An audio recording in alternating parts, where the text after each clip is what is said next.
Hello students, welcome to the second video lecture of chapter Light, Reflection and Refraction. तो हम बात कर रहे थे रिफ्रैक्शन की. ठीक है, लास्ट क्लास में हमने पढ़ा था laws of reflection and reflection क्या होता है ये हमने पढ़ा था, रिफ्रैक्शन के बारे में पढ़ा था एंड हमने कुछ डिस्कस किया था लॉज ऑफ रिफ्रैक्शन के बारे में एंड थोड़ा बहुत मैंने इंट्रोडक्शन करवाया था ऑफ रिफ्रैक्टिव इंडेक्स कि रिफ्रैक्टिव इंडेक्स होता क्या है. ठीक है, तो welcome to the second video lecture of this chapter. And पहले तो हम बात कर लेते हैं कि लास्ट क्लास में जो हमने रिफ्रैक्शन के बारे में पढ़ा था तो I have discussed that refraction का जो सेकेंड लॉ था that was sine of angle of incidence is equals to by sine of angle of incidence by sine of angle of refraction is always a constant term. और मैंने क्या कहा था, यही constant term is equal to the refractive index, means refractive index of any particular substance is equals to this constant term. Okay, हम और भी ज़्यादा डिस्कस करेंगे स्टूडेंट्स रिफ्रैक्टिव इंडेक्स के बारे में, पर एक और चीज़, छोटी सी चीज़ आप जान लो कि ये जो फॉर्मूला है, यानी कि ये जो कांस्टेंट टर्म है, that sine of angle of incidence by sine of angle of refraction is a constant term. This is also known as Snell's law. इसको हम क्या कहते हैं, इसको हम Snell's law के नाम से भी जानते हैं. ठीक है, यानी कि ये जो रिफ्रैक्शन का जो सेकेंड वाला जो लॉ है, लॉ ऑफ रिफ्लेक्शन का जो सेकेंड लॉ है, that sine of angle of incidence by sine of angle of refraction is a constant term. ये आपका रिफ्रैक्टिव इंडेक्स भी है and this is also the Snell's law. Okay students, तो चलो अब हम बात कर लेते हैं प्रॉपर्टीज़ ऑफ रिफ्रैक्शन की. मींस रिफ्रैक्शन की भी कुछ कुछ प्रॉपर्टीज़ है स्टूडेंट्स. हमने जो बात किया था वो था लॉज ऑफ रिफ्लेक्शन और लॉज ऑफ रिफ्लेक्शन तो बात किया ही था, लॉज ऑफ रिफ्रैक्शन के बारे में भी हमने पढ़ा था. और अब जो हम पढ़ने जा रहे हैं वो है कुछ कुछ प्रॉपर्टीज़ ऑफ रिफ्रैक्शन. ठीक है, बोथ आर डिफरेंट, लॉज अलग हैं, प्रॉपर्टीज़ अलग है. प्रॉपर्टीज़ जान लो, लॉज तो हमने पढ़ लिया. चलो अब रिफ्रैक्शन के प्रॉपर्टीज़ क्या है कि जब कभी भी light one medium to another medium travel करता है, तो मैंने क्या बताया था कि लाइट क्या करता है, अपने पाथ को वो बेंड करता है. लाइट बेंड्स, ठीक है, वो बेंड होता है. तो अभी यहाँ पे क्या करना है, हमें यहाँ पे क्या समझना क्या है कि लाइट जब भी rarer to denser medium travel करता है, दो छोटे छोटे प्रॉपर्टीज़ जान लो. लाइट जब भी rarer to denser medium travel करता है तो क्या होता है, it bends towards the normal. तो डेंसर मीडियम ट्रैवल करता है, it bends towards the normal.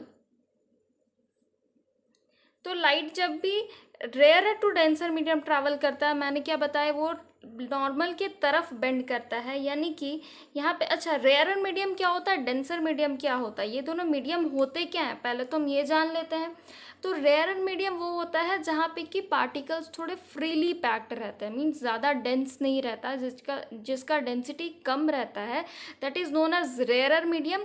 और जहाँ पार्टिकल्स बहुत ज़्यादा डेंसली पैक्ड रहता है, फॉर एग्जांपल कोई सॉलिड सब्सटेंस हो गया या फिर कोई लिक्विड वाला सब्सटेंस हो गया, वहाँ पे थोड़े से डेंसली पैक्ड रहते हैं पार्टिकल्स, तो दैट इज़ डेंसर मीडियम. ठीक है, तो एयर और ग्लास में रेयरर कौन सा है, डेंसर कौन सा है. एयर के पार्टिकल्स बहुत फ्रीली पैक्ड है, so air is a rarer medium.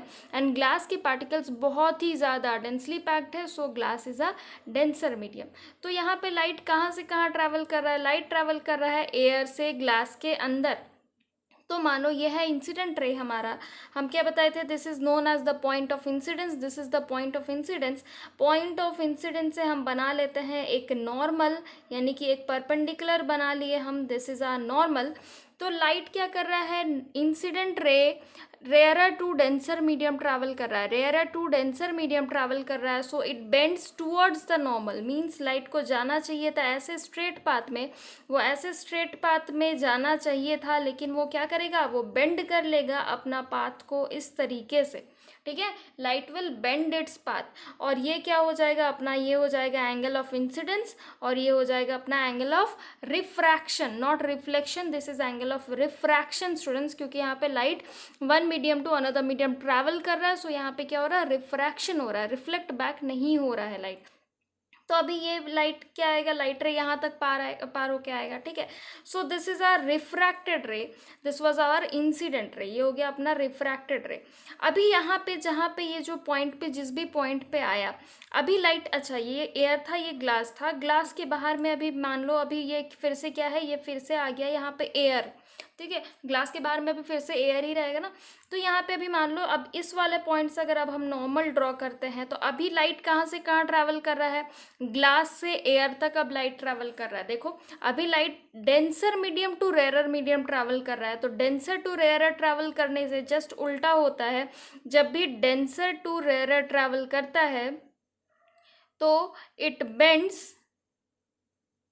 Away from the normal, it bends away from the normal, ठीक है। ये याद रखना कि जब भी light ray rare to denser medium travel करता है तो it bends towards the normal, जो कि यहाँ पे हुआ, और डेंसर टू रेयर मीडियम अगर ट्रैवल करता है तो it bends away from the normal. Means यहाँ पे ये हो गया अपना नॉर्मल, ये परपेंडिकुलर हमने बनाया था, ये हो गया नॉर्मल, और लाइट रे यहाँ से डेंसर टू रेयर जाएगा तो इसको जाना चाहिए था कुछ इस तरीके से, लेकिन ये क्या हो जाएगा, अपने पाथ को ये बेंड कर लेगा और आ जाएगा कुछ इस तरीके से, ठीक है।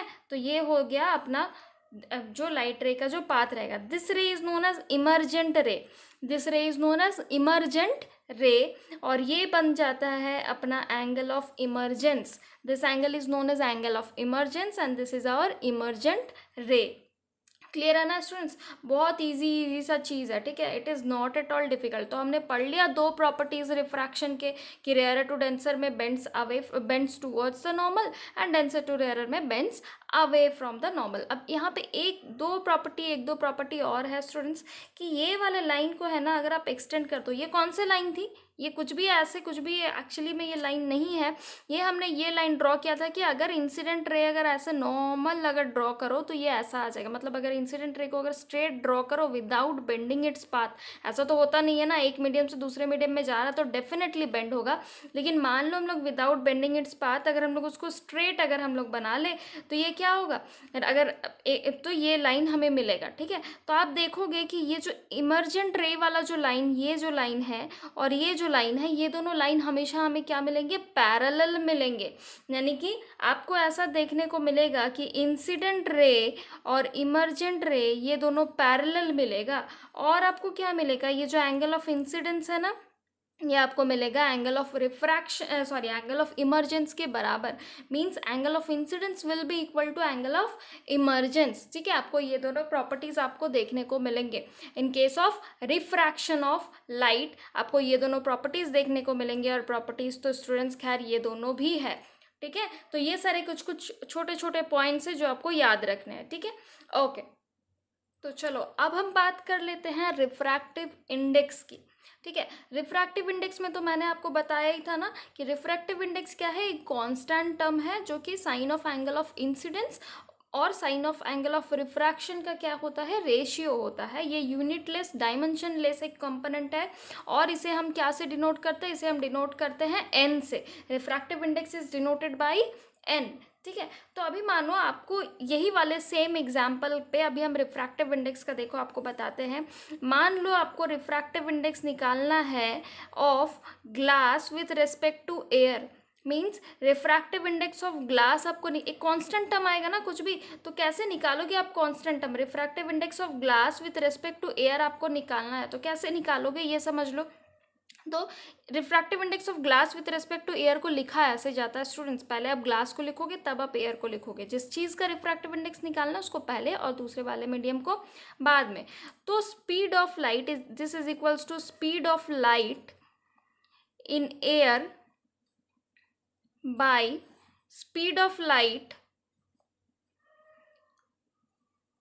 इन ग्लास, ठीक है। तो किसी भी चीज़ का अगर आप रिफ्रैक्टिव इंडेक्स निकालते हो तो होता क्या है, हम पहले दूसरे वाले मीडियम को लिखते हैं तब पहले वाले मीडियम को लिखते हैं। दोनों का स्पीड अगर आप निकाल लो, स्पीड का रेशियो निकाल लो, तो वो क्या मिल जाएगा आपको, रिफ्रैक्टिव इंडेक्स मिल जाएगा, ठीक है। अभी अगर सेम चीज़ अगर आप निकालते हो refractive index of air with respect to glass अगर आप करते हो तो क्या होगा, जस्ट उल्टा हो जाएगा। Speed of light in glass, speed of light in glass by क्या हो जाएगा, speed of light in air, समझ आ रहा है स्टूडेंट्स? कितना इजी सा है ना ये। Speed of light in glass bye speed of light in air, अगर आप ये दोनों का रेशियो निकाल लो तो आपको क्या मिल जाएगा? Refractive index of air with respect to glass. अभी एक थोड़ा सा कुछ और ट्विस्ट कर देते हैं यहाँ पे, ठीक है। अब मान लो आपको दे दिया गया है 3 मीडियम, मान लो आपको दे दिया गया है 3 मीडियम आपको दे दिए गए हैं। अब मान लो स्टूडेंट्स कि आप रिफ्रैक्टिव इंडेक्स निकाल रहे हो, but here you have to find the refractive index of 3 mediums, ठीक है। मीन्स आपको 3 मीडियम है यहाँ पे, मतलब यहाँ पे समझ लो कि लाइट रे कैसे कैसे जा रहा है, ये वाले सिचुएशन को पहले समझ लो। ये है इंसिडेंट रे अपना, यहाँ से लाइट रे गया, ये है अपना नॉर्मल, ये हो गया रिफ्रैक्टेड रे। यहाँ पे लाइट पहले कहाँ से कहाँ जा रहा है? एयर टू ग्लास जा रहा है और फिर ग्लास से डायमंड में जा रहा है स्टूडेंट्स, ठीक है। मीन्स देखो air is the rarest medium, ये क्या हो गया? सबसे रेयर मीडियम हो गया। उसके बाद रेयर टू डेंसर जा रहा है, ठीक है, ग्लास, और फिर ग्लास से जा रहा है डायमंड में। जब ग्लास से डायमंड में जाएगा मतलब जब लाइट जब ग्लास से डायमंड में जाएगा तो इन दोनों में से रेयर कौन सा है, डेंसर कौन सा? ऑब्वियसली ग्लास ज़्यादा लूजली पैक्ड है देन डायमंड, तो ग्लास क्या हो जाएगा? रेयर हो जाएगा, और डायमंड क्या हो जाएगा? डेंसर हो जाएगा। तो इस वाले सिचुएशन को हम लोग समझते हैं अच्छे से, ठीक है। तो यहाँ पे देखो लाइट रे कैसे जा रहा है, जब एयर से ग्लास में जा रहा है तो देखो टुवर्ड्स द नॉर्मल वो बेंड कर रहा है। देखो जब एयर से ग्लास में गया तो वो थोड़ा सा हल्का सा बेंड किया टुवर्ड्स द नॉर्मल, ये है नॉर्मल। नॉर्मल इसको जाना चाहिए था ऐसे सीधे, लेकिन सीधे नहीं जा करके वो क्या किया? थोड़ा सा बेंड होके आया। अब जब वो ग्लास से डायमंड में जा रहा है तो फिर से वो रेयर टू डेंसर मीडियम जा रहा है, और रेयर टू डेंसर मीडियम में वो क्या होता है? हमेशा नॉर्मल की तरफ ही बेंड होता है। तो अभी रेयर टू डेंसर मीडियम फिर से जा रहा है, तो इसको जाना चाहिए था अभी ऐसे सीधे, लेकिन अभी ये क्या हो गया? फिर से वो बेंड हो गया। क्लियर है कैसे बेंड होता है? अब मानो इस केस में अगर आपको रिफ्रैक्टिव इंडेक्स निकालना हो, मान लो आपको refractive index of medium 1 with respect to 2 निकालना हो, मीन्स स्पीड, मतलब अगर आपको निकालना हो refractive index of air with respect to glass, अगर आपको निकालना हो तो यहाँ पे आप क्या लिखोगे? Speed of light in medium 2 by speed of light in medium 1 करोगे तो निकल जाएगा ना। Speed of light in medium 2 by speed of light in medium 1 करोगे तो आपको क्या मिल जाएगा? Refractive index of air with respect to glass, क्योंकि एयर क्या है यहाँ पे? मीडियम 1 हमने एज्यूम किया है, ग्लास को मीडियम 2 और डायमंड को हमने एज्यूम किया है मीडियम 3। अब यही चीज़ अगर आपको स्पीड ऑफ लाइट इन अगर आपको निकालना रहता refractive index of glass with respect to air, अगर आपको निकालना रहता तो आप क्या करते? तो आप लिखते speed of light in air, यानी कि कौन सी medium? 1 by speed of light in कहाँ पे? इन मीडियम 2, यानी कि ग्लास में। अभी यही चीज़ अगर आपको निकालना रहता ऐसा कुछ तो आप क्या करते स्टूडेंट्स? अगर आपको refractive index of diamond with respect to air पूछ लिया जाता तो आप क्या करते? Refractive index of diamond with air. अब इन दोनों का डायरेक्ट आप कैसे निकालते? आपको इन दोनों का पता है, इन दोनों का पता आप इजीली निकाल सकते हो, बट डायमंड और एयर का कैसे निकालोगे? देखो ये बहुत ईजी सा है। जैसे कि इसको इस टाइप से लिखा जाता है, यहाँ पे डाल दो 2 ब्लैंक, यहाँ पे डाल दो 2 ब्लैंक, 3 और 1 है ना, तो यहाँ पे लिख दो 3, यहाँ पे लास्ट वाले पे लिख दो 1, और बीच वाली मीडियम कौन सी है? 2, तो यहाँ पे लिख दो 2। तो समझ आ गया फॉर्मूला कि refractive index of 3 with respect to 1 कैसे निकाल लेंगे। बहुत ईजी सा फंडा है स्टूडेंट्स, बहुत ही ईजी सी है, ठीक है। अब मान लो लाइट एक किसी भी मीडियम पे ट्रैवल कर रही है, मान लो ये कोई सा भी XYZ है, कोई सा भी अंदर वाला ये कोई भी एक मीडियम है, पर ये इधर वाली मीडियम एक कांस्टेंट मीडियम है, मानो एयर है। एयर से अगर लाइट किसी भी मीडियम में ट्रैवल करती है तो वो क्या होगा? वो बेंड करेगा ऑब्वियसली, क्योंकि एयर क्या होता है? रेयरेस्ट मीडियम, ठीक है। अगर लाइट एयर से किसी भी मीडियम में ट्रैवल करता है तो उस मीडियम का रिफ्रैक्टिव इंडेक्स अगर हमें निकालना हो, उस मीडियम के, इस पर्टिकुलर मीडियम के मान लो ये मीडियम को हम M से डिनोट करते हैं, इस मीडियम का अगर हमें रिफ्रैक्टिव इंडेक्स निकालना हो तो कैसे निकालोगे आप? Speed of light in air by speed of light in that particular medium. तो आप कैसे निकालोगे? Speed of light in air को हम कैसे डिनोट करते हैं स्टूडेंट? C से। Speed of light in air by speed of light in that particular medium. Speed of light in medium ठीक है, इन दैट पर्टिकुलर मीडियम। तो speed of light in air को हम क्या से डिनोट किए, सी से, और सी का वैल्यू क्या होता है 3 × 10⁸ मीटर पर second. Speed of light in air को याद रखना स्टूडेंट्स, ये वाले वैल्यू को याद रखना, it will be helpful in your exam also. ठीक है, speed of light in air क्या होता है 3 × 10⁸ मीटर पर सेकेंड। और speed of light in any medium को डायरेक्ट ऐसे लिखो, या फिर नॉर्मली हम लोग इसको क्या से डिनोट करते हैं, स्मॉल v से डिनोट करते हैं। ठीक है, अब एक और पर्टिकुलर सा एक और चीज़ है स्टूडेंट्स, ऑप्टिकल डेंसिटी नाम का कुछ एक होता है। ठीक है, optical density means, optical density अब हम किसे कहते हैं कि the ability of a medium to refract light. Means किसी भी मीडियम में, जैसे कि एयर आपका लाइट को रिफ्रैक्ट कर सकता है, ग्लास भी रिफ्रैक्ट करता है, और डायमंड भी रिफ्रैक्ट करता है लाइट को। ठीक है, तो ऐसा एबिलिटी, किसी भी मीडियम का एबिलिटी जो कि लाइट, ऐसा मीडियम जो कि लाइट को रिफ्रैक्ट कर सकता है, ठीक है, उसे हम क्या कहते हैं, optical, that is known as optical density. ठीक है, उसमें उस प्रॉपर्टी को हम क्या कहते हैं, ऑप्टिकल डेंसिटी भी बोल सकते हैं। ठीक है, अभी हमें क्या क्या पढ़ना है, कुछ कुछ प्रैक्टिकल एप्लीकेशंस ऑफ रिफ्रैक्शन समझ लो। ठीक है, कुछ कुछ प्रैक्टिकल एप्लीकेशंस ऑफ रिफ्रैक्शन के बारे में बस हम समझ लेते हैं थोड़ा सा बस। चलो तो अब बात कर लेते हैं प्रैक्टिकल एप्लीकेशंस ऑफ रिफ्रैक्शन की। ठीक है, तो इसका एक बहुत ही इंटरेस्टिंग सा एग्जांपल है स्टूडेंट्स। मान लो आपको दे दिया गया है एक ग्लास, मतलब ग्लास, या फिर मान लो आपको दे दिया गया है एक बीकर जिसमें कि वाटर फिल्ड है। फिल्ड है मतलब पार्शियली हाफ फिल्ड है या फिर थोड़ा सा फिल्ड है, कुछ भी है, मतलब वाटर है, जिस एक ऐसा टाइप का वाटर वाला आपको एक बीकर दे दिया गया है जिसमें कि ये क्या प्रेजेंट है, जिसमें कि प्रेजेंट है वाटर। अब आप ये वाले एग्जाम्पल को जब आप समझ लोगे ना, तो आपको पता चले, आप बोलोगे कि मैम ये तो हम सबको पता है। तो देखो कितना इंटरेस्टिंग सा एक सिचुएशन है, जिसके पीछे का रीज़न क्या है, रिफ्रैक्शन। ठीक है, ये सिचुएशन क्या है, इसको अच्छे से समझो। मानो अगर आप एक पेंसिल को डिप करते हो इस पर, ठीक है, तो पेंसिल क्या टेढ़ा हो जाता है, नहीं होता है ना। पेंसिल डिप करोगे तो पेंसिल, पेन को ही अगर हम मानो, इस पेन को अगर हम इस बीकर में डिप करेंगे तो पेन तो ऐसे सीधा रहेगा ना, पेन ऐसे टेढ़ा तो नहीं हो जाएगा ना। ऑब्वियसली पेन यहाँ से सीधा रहेगा, यहाँ से ऐसे टेढ़ा तो नहीं होगा इस वाले पोजीशन से। ठीक है, तो यहाँ से ऐसे पेन एक्चुअली में कैसे जाएगा, ऐसे जाएगा, लेकिन मतलब पेन एकदम सीधा जा रहा है। ठीक है, ऐसे सीधा, लेकिन हमें कैसा दिखेगा, ये मान लो क्या है, पेन है अपना, लेकिन हमें ये दिखेगा कैसा, कुछ आप जब भी देखे होगे, ये अगर ऊपर से, अगर आप यहाँ से अगर आप ऑब्जर्व कर रहे होगे आप इसको, ठीक है, अगर आप इसको देख रहे होगे तो आपको दिखेगा कि पेन का पोजीशन कुछ ऐसा हो गया है। मतलब पेन अब यहाँ नहीं है, पेन का पोजीशन जो यहाँ पे था, अभी पेन का पोजीशन क्या हो गया, ऐसा। मीन्स पेन इधर से तो सीधा दिख रहा है और लग रहा है ऐसा कि यहाँ आते आते ऐसे टेढ़ा हो गया, नीचे आते आते पेन ऐसे बेंड हो गया, आपको ऐसा दिखेगा। ऐसा क्यों होता है, एक्चुअल पोजीशन तो ये है ना, this is the actual position, this is the actual position, this one, and this one is the apparent position, this one is the apparent position। ठीक है, तो ये एक्चुअल पोजीशन और apparent पोजीशन ऐसा क्यों है भाई, जो है वही दिखाओ ना, ऐसे बेंड होके क्यों दिखने लगता है हम लोग को। पेन तो एक्चुअली में हमने ऐसे ही इमर्ज किया है ना बीकर में, ग्लास फिल्ड, मतलब जिसमें कि ऐसा वाटर फिल्ड बीकर में हमने ऐसे ही इमर्ज किया, तो ऐसा बेंड होता हुआ हमें क्यों दिखता है। ठीक है, तो ये होने का रीज़न भी है रिफ्रैक्शन स्टूडेंट्स। क्यों, क्योंकि लाइट रे क्या होता है, जब भी एक मीडियम से दूसरे मीडियम में ट्रैवल करता है तो वो बेंड हो जाता है, मैंने बताया ना। तो ये एयर से वाटर में लाइट रे ट्रैवल कर रहा है, और लाइट रे यहाँ से आप यहाँ से देख रहे हो ना, with the help of refraction, reflection of light आप देख सकते हो, और यहाँ रिफ्रैक्शन की वजह से क्या हो रहा है, लाइट रे क्या हो रहा है, ऐसे बेंड हो जा रहा है। ठीक है, और लाइट रे के बेंड होने की वजह से वो टूवर्ड्स द नॉर्मल बेंड हो रहा है, not away from the normal.